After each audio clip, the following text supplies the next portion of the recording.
there. Subscribe to my channel. And also press this bell icon.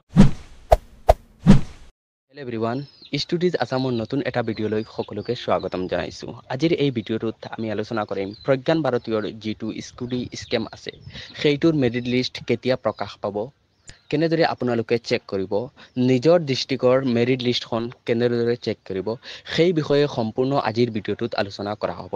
গতিকে আজিৰ এই ভিডিওটো অকনো স্কিপ নকৰাকৈ প্ৰথমৰ পৰা শেষলৈকে চাই থাকক। আৰু যদি আপোনালোকে এখন স্কুটি লাভ কৰিব বিচাৰে তেনেহলে মোৰ ভিডিওটো ভালদৰে চাব।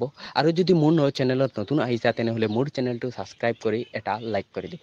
গতিকে আপোনালোকৰ মূল্যৱান সময় নষ্ট নকৰি, মোৰ সময় নষ্ট নকৰি ভিডিওটো আৰম্ভ কৰোঁ। গতিকে প্ৰজ্ঞান ভাৰতীয় স্কুটিৰ মেৰিট লিষ্টখন যেটো ৱেবসাইটত প্ৰকাশ পাব সেই ৱেবসাইটটোৰ লিংক ভিডিও ডেসক্ৰিপচনত দিয়া আছে। আমি এতিয়া মোবাইলৰ স্ক্ৰিনত সেই ৱেবসাইটটো দেখুৱাই ভিডিও ডেসক্ৰিপচনত থকা লিংকটোত ক্লিক কৰাৰ লগে লগে আপোনালোকৰ সন্মুখত এনেকুৱা এখন ইন্টাৰফেস আহিব।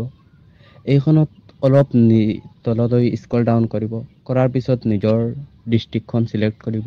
ইয়াতে মই মোৰ ডিস্ট্ৰিক্টখন সিলেক্ট কৰিছো। সিলেক্ট কৰাৰ লগে লগে আপোনালোকৰ ডিস্ট্ৰিক্টৰ মেৰিট লিষ্টখন স্ক্ৰিনত আপোনাৰ সন্মুখত আহি যাব। ইয়াত আপোনাৰ নামটো পাব। গতিকে এইখন মেৰিট লিষ্ট 2021-22ৰ হয়। 2023-24ৰ মেৰিট লিষ্টখন এতিয়াও প্ৰকাশ পোৱা নাই। যেতিয়াই মেৰিট লিষ্ট প্ৰকাশ পাব আমি আপোনালোকক অতি সোনকালে জনাই দিম। আমাৰ ভিডিওটো যদি এতিয়ালৈকে লাইক কৰা নাই তেনেহলে এটা লাইক কৰি দিব।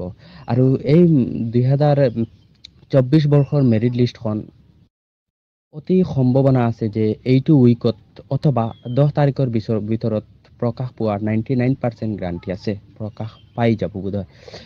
থ্যাংক ইউ এভৰিওয়ান ভিডিওটো সম্পূৰ্ণ চোৱাৰ বাবে।